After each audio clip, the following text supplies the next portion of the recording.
할렐루야. 우리 옆분들과 인사하실 때 우리 세상 속의 빛으로 살아갑시다 이렇게 한번 인사하실까요? 대강절 첫 초가 키워졌죠. 소망의 의미를 담고 있습니다. 대강절로 시작되는 이 거룩한 절기에 여러분들의 삶의 은혜가 풍성하시기를 주님의 이름으로 축복합니다. 대강절은 새해를 의미합니다. 세상의 달력으로는 12월이 한 해의 마지막이지만 우리 믿는 사람들은 예수님의 탄생을 축하하며 준비하는 이 거룩한 절기 대강절로 새해의 첫 달을 삼기 때문입니다. 우리말로는 대강절, 강림절, 대림절 등등으로 불립니다만 대강절은 아기 예수님의 오심, 첫 번째 오신 초림을 기억하며 감사하는 절기임과 동시에 다시 오실 주님의 재림을 준비하며 기다리는 절기입니다. 때문에 오늘 말씀을 통해서 우리가 어떻게 예수님의 재림을 잘 준비할 것인가, 기다릴 것인가에 대해 은혜를 나누려고 합니다. 제가 성경 본문 가운데 설교를 택하고 있는, 설교의 본문으로 택하고 있는 성서 일과의 말씀을 보면 최근에 자주 재림에 대한 이야기가 선택되고 있습니다. 우리에게 반복해서 말씀하시는 이유가 있다라는 생각을 합니다. 우리가 살아가는 이 시대가 하도 어수선하기 때문이지요. 오늘 본문 전체를 한번 읽어보면 13장 전체의 말씀이 딱 지금 이 시대를 말하고 있는 것 같아서 더 그렇습니다. 13장 2절로의 말씀을 보면 예수님께서 성전에 제자들에게 말씀하시기를 성전이 돌 하나도 돌 위에 남지 않고 다 무너뜨려지리라 이렇게 말씀하십니다. 그때 베드로와 야고보와 요한과 안드레가 조용히 묻습니다. 어느 때 이런 일이 일어나겠으며 이 모든 일이 이루어지려 할 때 무슨 징조가 있겠습니까? 예수님이 대답하시죠. 너희가 사람의 미혹을 받지 않도록 주의하라. 많은 사람이 내 이름으로 와서 이르되 내가 그라 하여 많은 사람을 미혹하리라. 난리와 난리의 소문을 들을 때에 두려워하지 말라. 이런 일이 있어야 하되 아직 끝은 아니니라. 민족이 민족을, 나라가 나라를 대적하여 일어나겠고 곳곳에 지진이 있으며 기근이 있으리니 이는 재난의 시작이니라. 이것이 끝이 아니라 재난의 시작이라고 말씀하셨습니다. 그것만이 아니었죠. 12절로 13절에 보면 형제가 형제를, 아버지가 자식을 죽는 데에 내어주며 자식들이 부모를 대적하여 죽게 할 것이고 또 너희가 내 이름으로 말미암아 모든 사람에게 미움을 받을 것이라고 하셨습니다. 그러나 끝까지 견디는 자는 구원을 받으리라. 요즘 뉴스를 보시면서 어떤 생각을 하십니까? 보도되는 기사들을 보면 한마디로 다 정신 나간 것 같습니다. 이 세상 사람들만 그런 것이 아니고 세상의 빛으로 살아가야 하는 우리 그리스도인들을 봐도 온통 어수선합니다. 교회가 세상을 변화시키기는커녕 오히려 세상의 걱정과 비난의 대상이 되고 말았습니다. 그 누구의 책임이 아니라 우리 모두가 회개해야 할 일들입니다. 이런 상황을 즐거워하는 존재가 있죠. 사탄은 호시탐탐 노리고 있기에 이러한 기회를 놓치지 않고 우리를 더욱 미혹합니다. 누가 좋아하는지를 잘 생각해 보시면 우리가 행하는 일들이 과연 하나님이 기뻐하시는 일들인가 아닌가를 우리는 알 수 있을 것입니다. 예수님께서 21절로 23절에 이미 경고하셨습니다. 그때 어떤 사람이 너희에게 말하되 보라 그리스도가 여기 있다, 보라 저기 있다 하여도 믿지 말라. 거짓 그리스도들과 거짓 선지자들이 일어나서 이적과 기사를 행하여 할 수만 있으면 택하신 자들도 미혹하려 할 것이다 하셨죠. 너희는 삼가라. 내가 모든 일을 너에게 미리 말하였노라. 여러분 참 이상하지 않습니까? 예수님께서는 미리 말씀하셨죠. 정확하게 경고하셨습니다. 그럼에도 불구하고 이단들의 거짓 속임수에 넘어가는 사람들이 이토록 많다는 게 참 이상해요. 그것은 왜일까요? 주님의 말씀을 듣지 않기 때문입니다. 예수님의 말씀 한 절만 우리가 제대로 알고 있어도 이단들의 속임수에 넘어갈 수가 없을 것입니다. 다시 오실 때 징조를 말씀해 주셨죠. 그때 그 환난 후 해가 어두워지며 달이 빛을 내지 아니하며 별들이 하늘에서 떨어지며 하늘에 있는 권능들이 흔들리리라. 그때 인자가 구름을 타고 큰 권능과 영광으로 오는 것을 사람들이 보리라.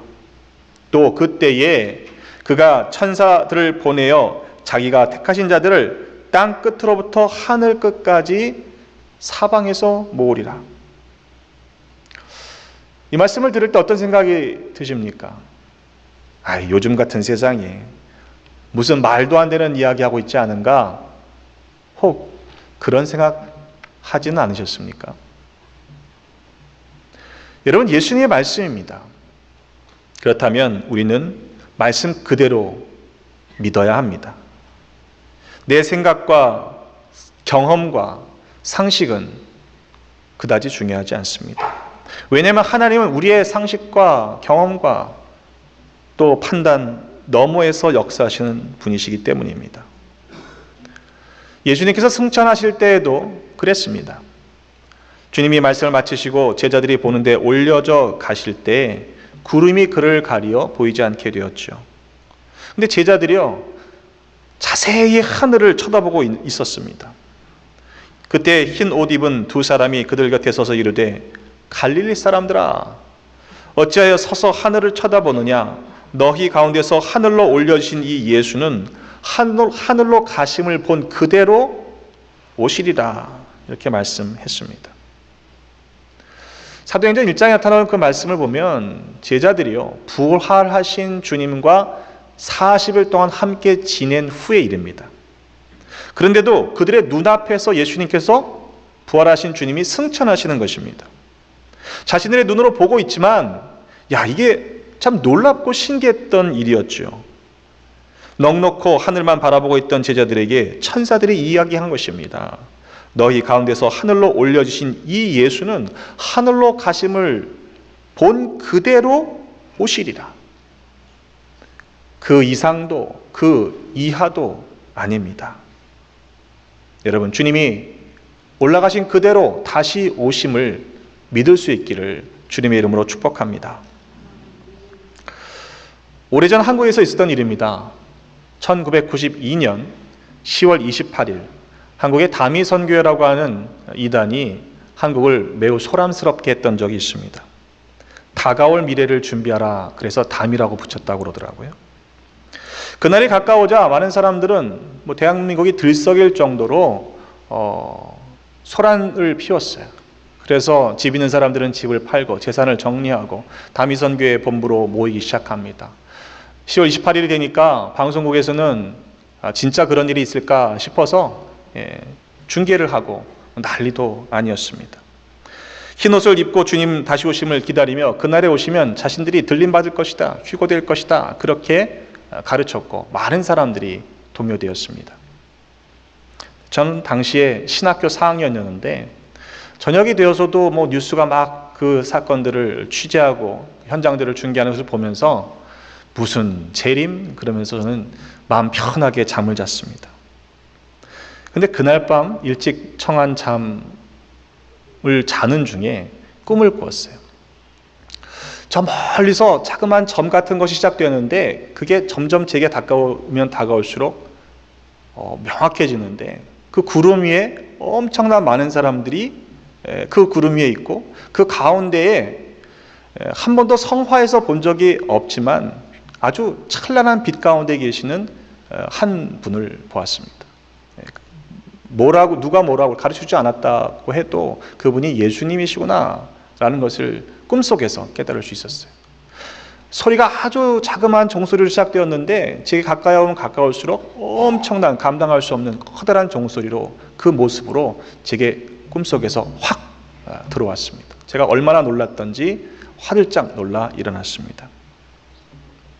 만약 그 사건을 제가 신비적으로 받아들였다면 아마 어디 이단의 한 교주가 되지 않았을까 싶습니다. 그러나 저는 그 꿈을 꾼 사건이 제가 주님의 재림을 받아들이는데 큰 전환점이 되었어요. 이단들이 말도 안 되는 것을 가지고 사람들을 미혹하는 것을 보면서 무슨 재림, 주님의 재림에 대해 전혀 심각하지 않게 받아들이고 있던 제 자신을 발견했던 것이죠. 그들이 거짓이라는 것은 제가 알고 있었지만 내가 그 믿음을 진지하게 가지고 있지 못했다는 사실을 저는 모르고 있었던 겁니다. 여러분들은 어떠십니까? 예수님께서 말씀하셨습니다. 그러나 그 날과 그때는 아무도 모르나니 하늘에 있는 천사들도 모르고 아들도 모르고 아버지만 아시느니라. 주님이 다시 오시는 재림의 때는 오직 하나님 아버지만 아시는 일입니다. 그것은 우리가 어찌할 수 없는 하나님 영역의 일입니다. 그러나 예수님께서 분명히 말씀하셨습니다. 이 일이 겨울에 일어나지 않도록 기도하라. 이는 그 날들이 환난의 날들이 되겠습니다. 하나님께 창조하신 시초부터 지금까지 이런 환난이 없었고 후에도 없으리라. 때문에 아직까지 그러한 환난이 없다라고 하는 것을 보아도 이 시대에 내가 재림주다라고 말하고 있는 모든 사람들은 다 가짜라는 것을 알 수 있습니다. 그렇다면 우리가 할 수 있는 일은 무엇입니까? 오늘 본문의 말씀 속에서 반복되고 있는 말씀이 있죠. 명령입니다. 깨어있으라. 깨어있으라. 참 쉽지가 않습니다. 언제인지 알려주지 않으시면서 깨어있으라 하시니 쉽지 않죠. 그러나 그때가 가까이 왔다는 것을 알 수 있다고 하셨습니다. 무화과 나무의 비유가 그것입니다.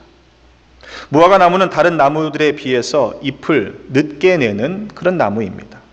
때문에 무화과 나무의 가지가 연하여지고 그 잎이 나오는 것을 보면 사람들이 여름이 가까이 왔구나 알았습니다. 그때도 이와 같다라는 것입니다. 플로리다에 처음 내려와서 성탄절에 에어컨을 트는 그 이상한 상황을 저는 정말 이해하기 어려웠습니다. 교인들이 추워하더라고요. 왜 이 시원한 날씨에 추워할까? 근데 살다 보니까요, 저도 추위를 느끼더라고요. 겨울이 없는 줄 알았는데 몇 년 살다 보니 추위가 느껴지고 이제는 겨울이 되면 두터운 겨울옷을 찾아 꺼내 입게 되었습니다. 저도 가끔씩 어깨가 쑤시고 몸이 찌뿌둥하면은 속으로 그래요. 비가 오려나? 뭔가 일상적이지 않은 기운을 느끼는 겁니다. 주변의 환경이 변하는 것을 보면, 주위에서 일어나는 사건들을 주위에서 보면 영적으로 민감한 사람들은 분별할 수 있는 것입니다. 그때가 가까이 왔다라는 사실을 말입니다. 그저 말로만 말세야 말세야 하지 말고 정말 심각하게 주님의 재림을 나는 준비하고 있는가 물어야 한다는 것이죠. 여러분, 둘 중에 하나입니다. 주님이 재림하시기 전에 내가 주님 앞에 가든가, 아니면 우리가 살아있는 동안에 주님이 다시 오시던가. 어떻게 하는 것이 깨어있다라는 것입니까? 깨어있다라는 원어의 뜻은 파수꾼과 관련이 있습니다. 지난주에도 나눈 말씀입니다만, 적들이 쳐들어오는지를 제일 처음 알아채야 하는 책임이 파수꾼에게 있죠. 파수꾼이 잠들어 있으면요, 그 사실을 알지 못하기 때문에 벼랑간 들이닥친 그 적군에 의해서 그 공격에 대처하지 못하고 다 전멸하게 됩니다. 이어지는 비유를 통해서 다시 말씀하십니다. 가령 사람이 집을 떠나 타국에 갈 때 그 종들에게 권한을 주어 각각 사무를 맡기며 문지기에게 깨어있으라 명령한 것과 같다는 것이죠. 종들과 문지기는 그 사람이, 그 주인이 언제 돌아올지 알지 못합니다. 그렇지만 맡겨진 사무를 종들이 책임있게 감당하는 것이 마땅한 일이죠. 문지기는 주인이 돌아올 때까지 집을 잘 지키며 주인이 돌아오는 모습을 보면 그 가운데 가장 먼저 깨닫고 집안의 사람들에게 일러 주인을 환영해야 하는 책임이 있습니다. 하지만 그 종들이나 또 문지기가 주인이 타고에 갔으니 언제 돌아올지 모른다 해서 먹고 놀고 그저 자고만 있다면 어떻게 되겠습니까? 예상치 않은 때에 주인이 돌아와서 맡긴 사물을 제대로 감당하지 않은 종들을 그냥 두겠습니까? 문지기의 사명을 감당하지 않은 그 문지기를 가만히 둘 리가 없지 않습니까? 그러니 깨어있으라 명령하시는 것입니다. 천지는 없어지겠으나 내 말은 없어지지 아니하리라. 그 사람이 타국에 간 것이지 안 돌아오는 것이 아닙니다. 그 주인은 반드시 돌아옵니다. 그때가 언제인지 알지 못할 뿐입니다. 자, 우리의 문제는 깨어있는 것이 어렵다는 것이지요. 아예 잠을 자지 말아라 이렇게 말씀하시는 것은 아닙니다. 잠을 자야 돼요. 요즘 많은 병들의 원인을 분석해 보면 잠을 제대로 못 자서 생기는 병이 많다 이야기합니다. 미국에서 제일 많이 처방되는 약 중에 하나가 수면제라고 하더라고요. 그러니까 정말 사랑하는 자에게 잠을 주신다고 하는 게 얼마나 감사한 일입니까? 그렇죠? 한국의 어느 화장품 광고 카페를 기억하는데 미인은 잠꾸러기 뭐 이런 게 있어요. 미국에 사시는 분들은 잘 모르겠습니다만, 근데 여러분 이것이 우리의 잠을 합리화할 수 없습니다. 난 미인이 되기에 잠을 자야지. 하나님이 사랑하시니까 잠을 자는구나. 여러분 영적으로 잠들어 있어서는 안 되는 것입니다. 예수님께서 잡히시기 바로 직전의 일입니다. 제자들에게 너희가 다 나를 버리리라 이렇게 말씀하시니까 베드로가 아니 섭섭하다고 무슨 서운한 말씀 그러게 하시냐며 다 버릴지라도 나는 그러지 않겠습니다. 그때 예수님께서는 오늘 이 밤 달기 2번 울기 전에 네가 나를 3번 부인하리라 하셨죠. 그때 베드로가 힘 있게 대답합니다.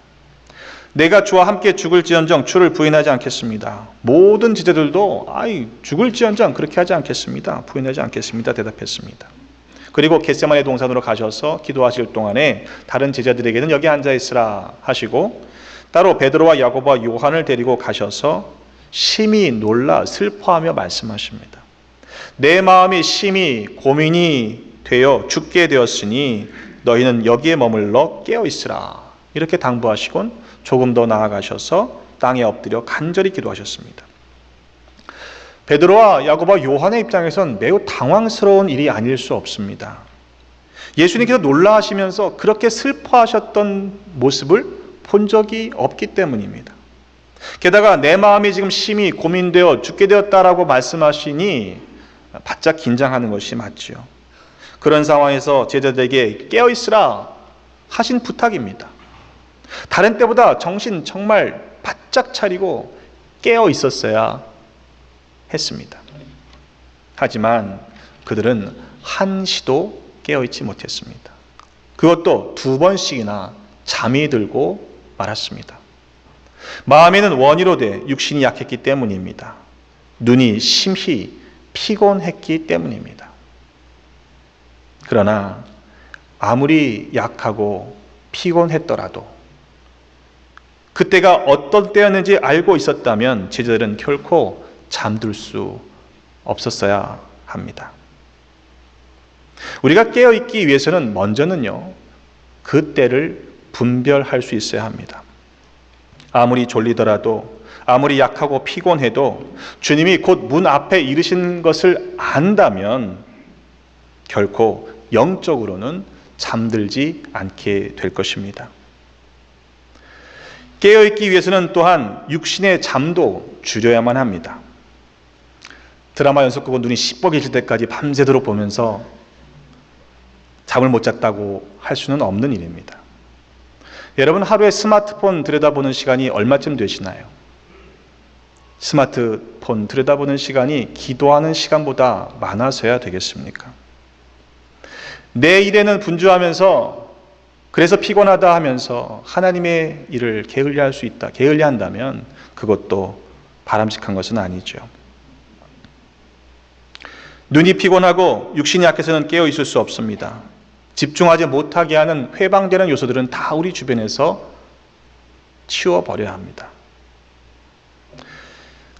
학생 시절 학교에서 공부하다 보면 공부 잘하는 사람들은요, 집중을 잘하잖아요. 근데 나름대로 공부한다고 생각하는데 성적이 안 오르는 친구들을 보면요, 국어 시간에 수학 공부하고 화학 시간에 영어 공부하고 이러더라고요. 열심히 하는데 딴 공부하는 거죠.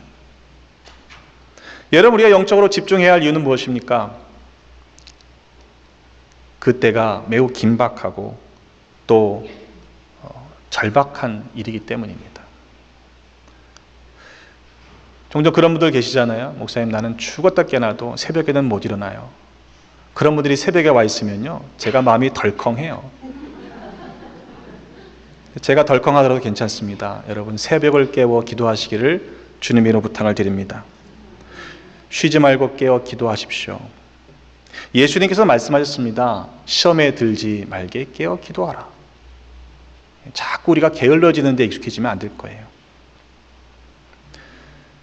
이제 대강절을 계기로 새로운 한 해가 시작되었습니다. 여러분, 어떻게 살아가시겠습니까? 그때가 가까워질수록 더욱 사탄은 극성을 부릴 것입니다. 그러나 우리에게는 이미 주신 말씀이 있습니다. 흔들리지 마십시오. 깨어 기도함으로, 깨어 준비함으로 주님이 다시 오실 그때를 기쁨으로 맞아들이는 우리 모두가 되시기를 주님의 이름으로 축복합니다.